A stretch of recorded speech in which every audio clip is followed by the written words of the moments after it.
काय सांगणार पार्थ पवारांवर या ठिकाणी आरोप होतोय?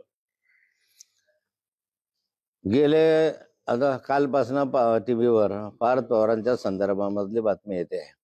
पार्थ पवार यांनी तिथली जी सरकारी जमीन आहे, महारवतन जमीन, ही जमीन जी आहे ती बेकायदेशीरित्या खरेदी केला असा त्यांच्यावर आरोप आहे. जी जमिनीची किंमत बाजारभावाप्रमाणे 1000 कोटी रुपयाच्या वर आहे, ती जमीन त्यांनी 300 कोटी रुपयामध्ये खरेदी केली.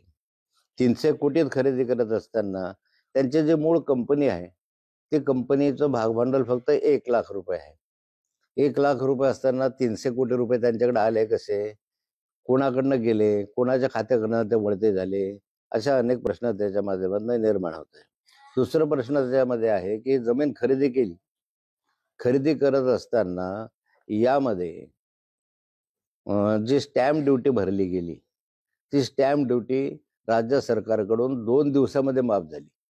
2 दिवसामध्ये स्टॅम्प ड्युटी माफ कशी होऊ शकते, त्याचं प्रकरण असतं, प्रस्ताव असतं, आणि त्या प्रस्तावाच्या माध्यमातून सारी माहिती द्यावी लागतात की तुम्ही जमीन घेतल्यानंतर काय करणार आहे, ते IT क्षेत्रामधलं जर तुम्ही घेणार असं IT क्षेत्र सुरू करणार आहात, किती लोकांना रोजगार मिळणार आहे, किती भांडवली गुंतवणूक होणार आहे वगैरे सगळे माहिती घेऊन तो प्रस्ताव जातो. त्याला खूप दिवस लागतात आणि सरकारकडे कोणतीही फाईल गेल्यानंतर 2 दिवसात मंजूर झाली असं आश्चर्य आहे की 2 दिवसात मंजूर येतं. तर म्हणजे ज्याला म्हणतं गतिमान शासन, असं शासन आहे असं.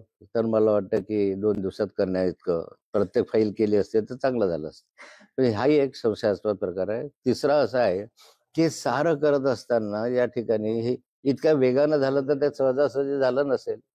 पार्थ पवार हे माननीय उपमुख्यमंत्री अजितदादा पवारांचे चिरंजीव आहे आणि त्यांच्या आदेशाने प्रत्यक्ष अप्रत्यक्ष ह्या फाईल फिरल्या आणि एक 8 दिवसात 15 दिवसात हा व्यवहार कंप्लीट झाला आणि त्यामुळे संशयाची फेरी आपला सुई जी आहे ती अजितदादांकडे पण जाते.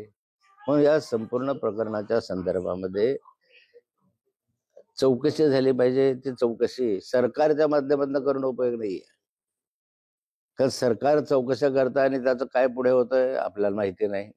पण आता आपल्याला माहित आहे की अजितदादा पवारांवर आक्षेप घेण्यात आले. स्वतः देवेंद्रजींनी आक्षेप घेतला होता 70,000 कोटी रुपयाच्या घोटाळ्याचा, आणि 70,000 कोटी रुपयाच्या घोटाळ्याचे पुरावे संभाजीनगरला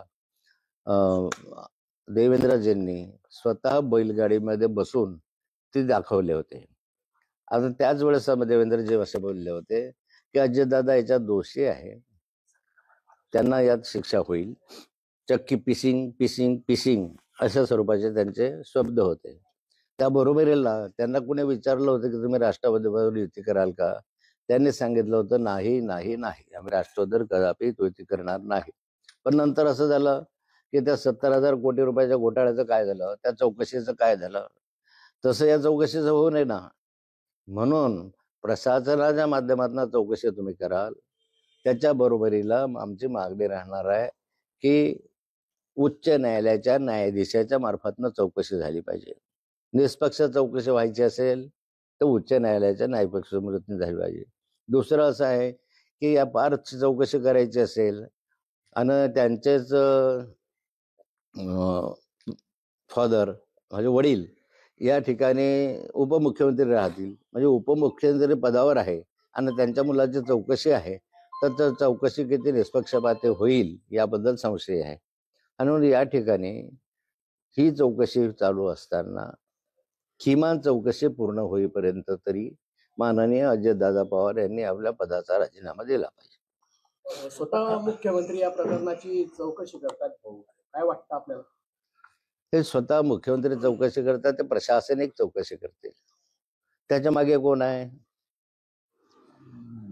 ज्याची चौकशी होणार नाही. ज्यावेळेस मालावर आरोप झाले तर त्या आरोपाच्या संदर्भात नैतिक जबाबदारी स्वीकारून माझ्या 12 खात्यांचा राजीनामा दिला होता. त्यावेळेस माझा कुठे संबंध होता जमिनीशी?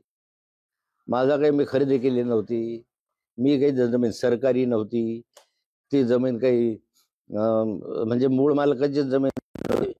MIDCचा शेअर त्याच्यावर लागलेला होता, MIDC ते संपादितही केलेली नव्हती. अशा कालखंडात मला सांगण्यात आलं देवेंद्रजीकडनं की तुम्ही नैतिक जबाबदारी स्वीकारून राजीनामा द्या, तुम्ही पदाचा दुरुपयोग केला, कारण तुम्ही या संदर्भातली मिटिंग घेतली. आता मी मिटिंग घेतली होती ही गोष्ट खरी आहे, त्यात एका कारणासाठी मला 12 खात्यांचा राजीनामा द्यायला माननीय देवेंद्रजींनी सांगितलं.